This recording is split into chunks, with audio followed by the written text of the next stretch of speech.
This is the new Kia Sorento. It's quite an imposing, brutish looking thing, isn't it? But could this well be the ideal family car?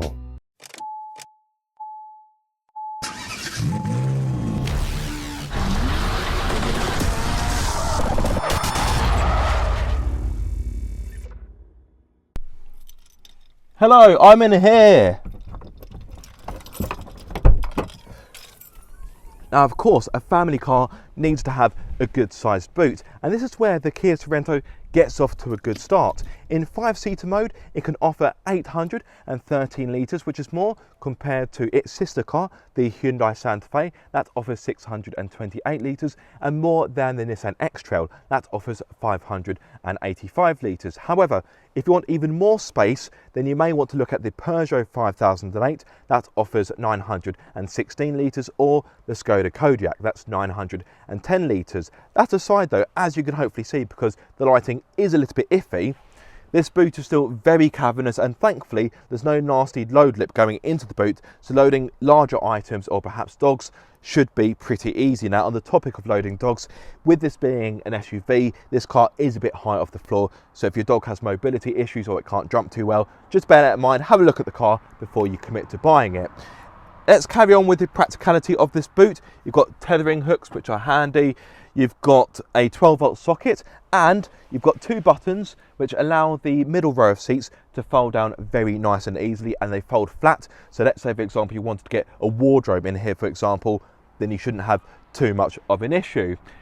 If you want to have 2 people sat in the rear, the boot capacity will fall down to 179 litres, but if you don't have any friends and you want to have it in 2-seater mode, or you want to do a dump run, then you'll get 1,996 litres. Very impressive indeed. You can actually camp in this if you really wanted to. Get a mattress in there, sleeping bag, job done. Who needs a tent? Anyway, I digress. Folding up the rear seats is very easy. You have a strap in the back of each rear seat. Simply pull it up like so, and it locks into place. To fold the seat down, it's pretty much the reverse. So pull the strap out once more, and there we go. Unlock it, and then lock it into place. Very easy, and I like that. Another thing I like is the fact that the strap is held onto the back of the seat with a bit of Velcro. That's quite a nice design touch, so it means when you're driving around, that won't flap about and cause a bit of noise, although it wouldn't be a loud noise, but it could be potentially quite annoying. One thing I haven't mentioned, in the rear, you've got 2 Type-C USB ports, so those sat in the rear seats can charge their smart devices whilst on the move. There's also a dial for the air conditioning, and you have a retractable parcel shelf to keep your items out of view when you have it in 5-seater mode. Or perhaps you just want to give your rear passengers very limited headroom, who knows. Can be a little bit fiddly to use, but yeah, it's all good. Oh, in case you're wondering, there's no storage underneath this flap. Instead, what you have are the tools for when you get a puncture. So you've got your jack, you've got towing eye, and your locking wheel nut key as well. So no additional storage, which some may find a bit disappointing, but hey, when the boot is this cavernous, I'm sure you're not going to complain. So already, I would say the Kia Sorento has got off to a good start. Now, this is a 7-seater after all, so just how spacious is the rear?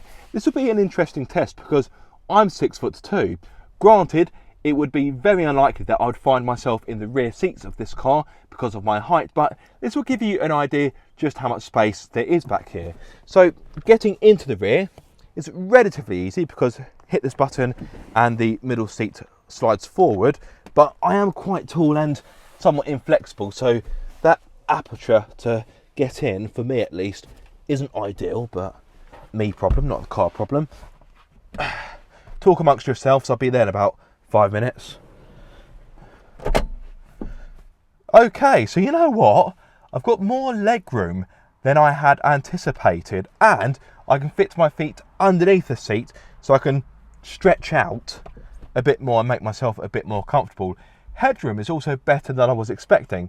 Don't get me wrong, my hair is rubbing on the roof lining, but I'm 6'2", and let's be honest, these seats weren't really designed for someone of my height. Having said that, if you are a small to medium sized adult, I genuinely think you could sit in the back of this for a longer journey without any complaints. Granted, the seating position is a bit weird because your bum's quite low, but because the floor is quite high, your knees sit higher than you would like them to, so perhaps you may get a bit uncomfortable. But to be fair, these seats are really and truly going to be used for the children, so there won't be any complaints there. Well, there will be complaints from children, but not that kind of complaint, hopefully. There are ISOFIX points, so if you want to fit a child seat here, you can do so, but this is a family SUV. ISOFIX points almost go without saying. As I mentioned earlier, you have a cup holder either side, storage areas either side, a Type-C USB port either side, and on the driver's side you have the controls for the rear air conditioning. What else to mention? You do have some glassware here, but because you're sat a little bit further back, I do think that some in the back won't benefit from this, and because of the dark roof lining, you may find that some people in the rear feel a little bit hemmed in. Don't get me wrong, I think the space back here is pleasantly surprising, but even so, for some adults, they may find it to be a bit of a squeeze. But yeah, on the whole, pretty good Kia. Got no complaints really, apart from getting out, but like I say, I'm gangly and as flexible as a piece of wood. Ah! Of course, it's now time to move on to the middle row of seats. As always, the driver's seat has been set for me. As I mentioned earlier, I'm 6'2", so I am of course a taller chap. The lighting on the camera will be a bit iffy, so I do apologise in advance. But let me step inside and park my derriere. As you can hopefully see on the camera, I've got a very good amount of knee room and I've got plenty of leg room, which is yeah, really pleasing considering this is set for my height. Better still, I can fit my feet underneath the seat in front of me so I can stretch out and relax even more. Headroom is more than agreeable. I've got plenty of that. So if you're, let's say, 6'4", I reckon you could still get comfortable in the middle of this car. Could you fit 3 adults in the middle of the Sorento? I think you could, but I think it would be a bit of a squeeze. Having said that, thankfully for the middle passenger, there's no hump to navigate. This has got a flat floor, so sitting in the middle is pretty straightforward. Granted, the middle seat is perched a bit higher up, but even so, with me sat in this seat, I still have headroom, which is, yeah, more than I was expecting, so that's good. Needless to say, you do get ISOFIX points, and what I will do now is I will cut to a clip where Mrs. Car Obsession is fitting our somewhat vibrant child seat into the car to show you how easy or difficult that can be.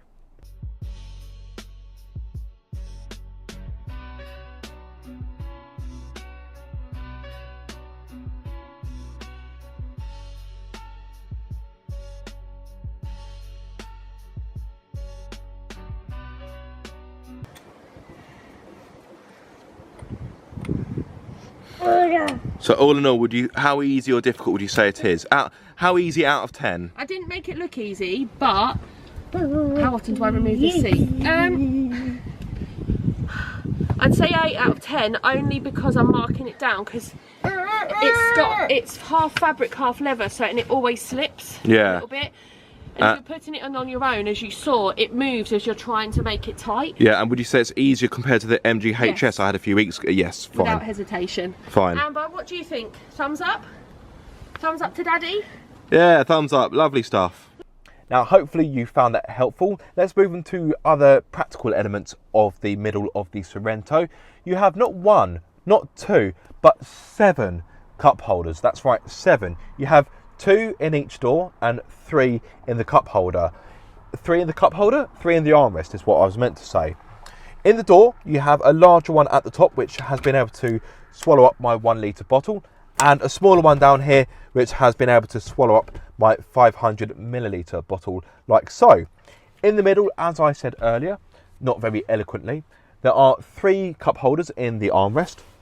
Now the armrest kind of droops down a little bit, which is a bit strange. It should really lock into place there, but it kind of flops down a little bit, but it's a very small complaint, more of an observation really, as opposed to a complaint. This bottle doesn't really fit in the cup holders due to the shape and design of it, but with a bit of gentle persuasion, you can fit in the 1 litre bottle into the cup holder like so. Aside from the cup holders, you have map pockets in the back of each of the front seats, vents in the middle for the climate control, a 12-volt socket in the center console, and you have 2 Type-C USB charging ports. So plenty of practicality and space to be had in the middle of the Sorento. One thing I almost forgot about are the seats, which seems silly because I'm sat on them, but the middle seats slide forwards like so and backwards.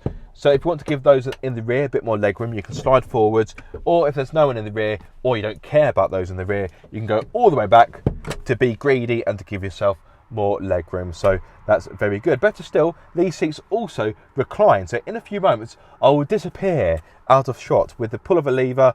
It's like a magic trick, isn't it? 1, 2, 3, and I'm reclined, I'm nice and comfortable and ready for a nap, if I'm going to be honest. Now it is worth noting, to be able to recline the seats all the way, you will need to remove the partial shelf back a bit, because if you leave the partial shelf in its most forward position, the seats don't recline as much because it hits the partial shelf. So if you want to have the ability to recline the seats all the way back, then you will need to relocate the partial shelf, which is very easily done, if I'm going to be honest. But yeah, I'm very happy with the middle of the Sorento, and I think you as an owner will also be happy. So this is an area which gets lots of brownie points from me. Let's move on to the front and then we'll go for a drive.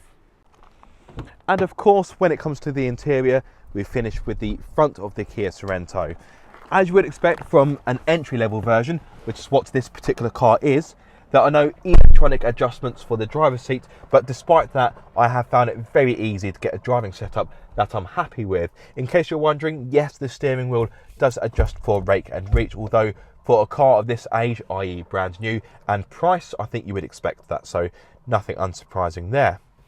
Speaking of unsurprising, the level of practicality in the front of the Kia Sorento is very good. The door bins aren't the largest. I think you'd struggle to fit a larger bottle in there, but they're still a decent size and they can easily swallow up a 500ml bottle like so. You've got 2 cup holders in the middle, which surprisingly are able to squeeze in this 1 litre bottle, so that is a good thing, of course. And you've got a few various cubbies dotted here and there. One thing I really like about the centre console is that there's a cutout in which you can slide your smartphone into, and whilst this hasn't got wireless phone charging, you'll have to go for the higher trim levels to receive that. It shows Kia is thinking about the interior design and practicality and functionality of the cabin, because it means that you can pop your smartphone in there and it won't slide about whilst you're driving. Better still, there's a rubber matting quality to this cubby, so again that will grip onto your smartphone and stop it from sliding whilst you're driving along. Now I mentioned that there isn't a wireless phone charging pad, but you do get 2 Type-C USB ports in the center console.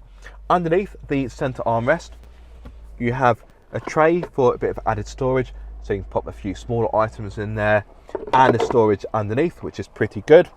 Of course, we finished with the glove box, which isn't quite as large as I was expecting it to be, but it's still a decent size, and it's lined with fabric, which helps to give the interior a touch of class.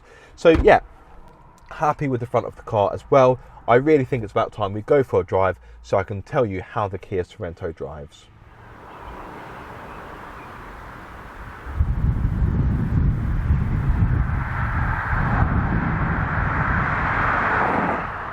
The Kia Sorento is available with 3 powertrain options. You can have the 1.6 litre petrol hybrid, which is what I have in this car, a 1.6 litre petrol plug-in hybrid, or if you really want, you can actually have a diesel, a 2.2 no less, which in this day and age does seem a bit niche, but for those of you looking to tow a caravan, I reckon it'll be the one you'll want to go for. So it does seem unusual to offer a diesel in this day and age, but for towing purposes, it does make sense.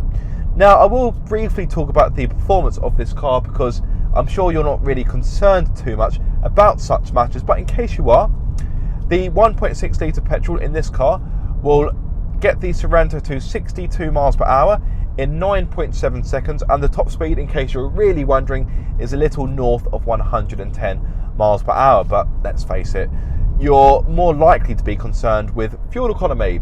So on a combined run, the Sorento with this powertrain can offer 42.2 mpg, and in my experience I've come pretty close to hitting that. I've been hovering around 39-40 mpg, so the economy that Kia states is realistic. If you want a bit more economy, you can go for the diesel, although the diesel does have higher emissions, unsurprisingly. Speaking of which, the 1.6 litre petrol hybrid, the emissions in this car are 153 grams per kilometre, if I'm not mistaken. I may need to correct myself with a caption there. Yes, the diesel offers slightly better MPG, albeit only by about 1 or 2, but the emissions are higher, so you do need to bear that in mind. If you go for the plug-in hybrid, that has a theoretical combined MPG of 176.6 mpg, but don't forget that's taking into account the electric motor, so yeah, a bit of a false economy. The CO2 emissions in the plug-in hybrid, they are 37 grams per kilometre. Whether you go for the hybrid or the plug-in hybrid of the 1.6, you will get a 6-speed automatic transmission, which I believe is a torque converter. If you go for the 2.2 litre diesel, that's an 8-speed DCT. All versions, all trim levels of the Sorento come with all-wheel drive as standard, and as such you get a good choice of driving modes. So you have your standard driving modes, which include Eco, Sport and Smart.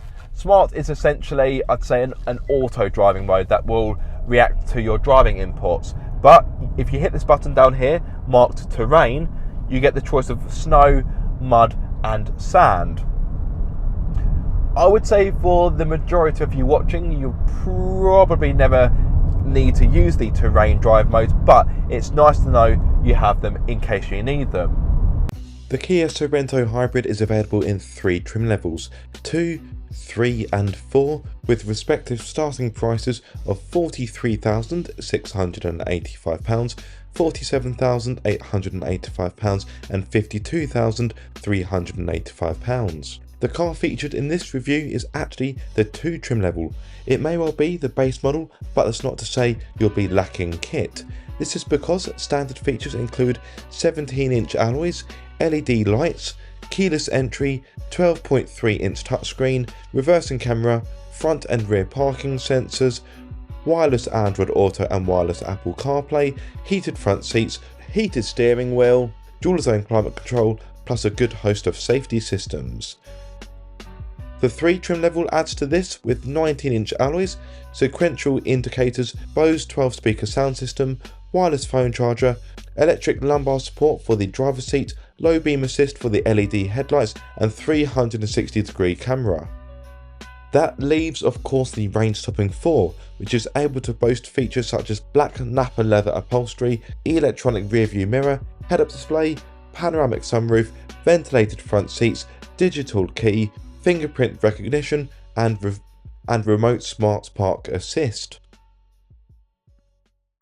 Because this is the entry-level version, the 2, as such, as standard, you get 17-inch alloys, which do look to be a little bit small for a vehicle of this size, but the advantage is, because you have less alloy filling the arch, that allows more room for rubber, and a thicker sidewall means better ride comfort.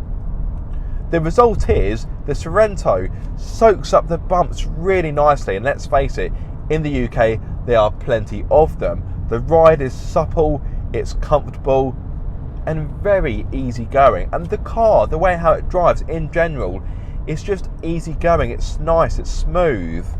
Yes, okay, the 6-speed auto isn't quite as slick or as seamless as a dual clutch unit, but you know what, it's still smooth enough for daily use and you don't really notice the change too much. The steering is well weighted and pretty direct for a vehicle of this size and weight. Although this car is more set up for comfort, it's not too bad in the corners, although let's face it, you won't be buying this car for its handling characteristics, will you? But you may be pleasantly surprised by the way how the Sorento handles a corner. Speaking of which, there's one coming up. Now there is lean to contend with, but you'd expect that it's a high riding large SUV. But it is, but it is competent enough in the corners.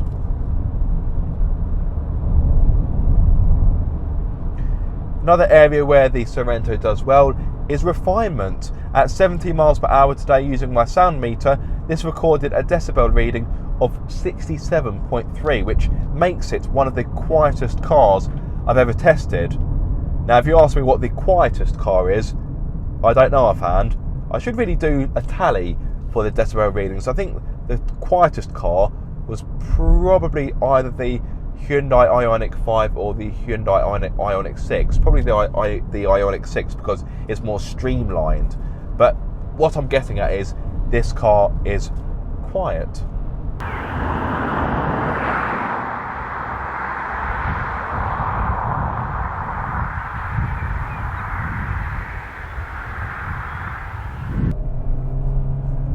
Now, although this is pretty docile to drive, if you do feel a little bit leery, you can pop it in sport mode. It does give you more performance, of course, and this also allows you to use the flappy paddles on the steering wheel to change the gears.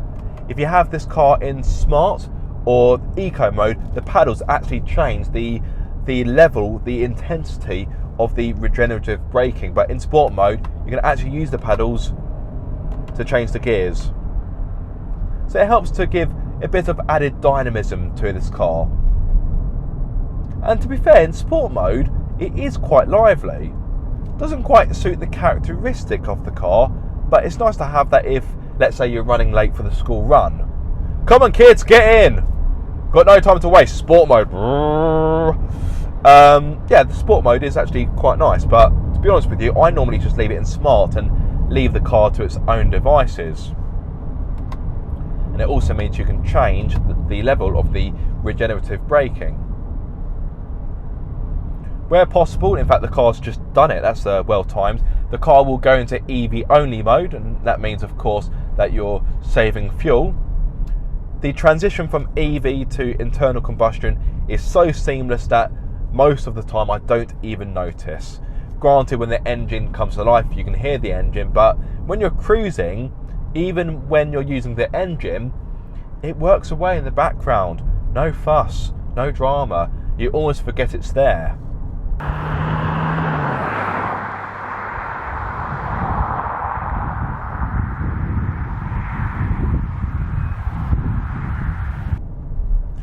One thing I haven't spoken about is visibility, and that's because, well, there isn't really anything to mention. It's all very good. At no point during the time I've had this vehicle have I struggled with visibility. The A-pillars are a bit thick because this is an SUV, but at no point have they hampered vision.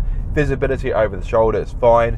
Visibility out of the rear is also fine, so no complaints there. Very easy to see out of this car.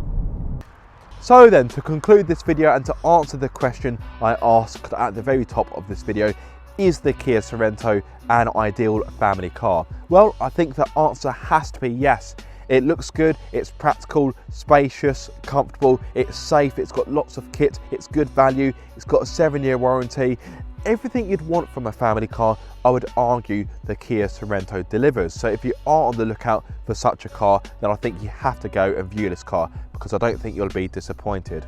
A big thank you to Kia UK for loaning me this car for the week, and of course a massive thank you to you watching this video. If you have found it useful and or found it enjoyable, be sure to like, comment and subscribe. If you are subscribed, don't forget to click the bell icon so you get notified every time I make a video. But until the next time guys, be sure to keep up the car obsession.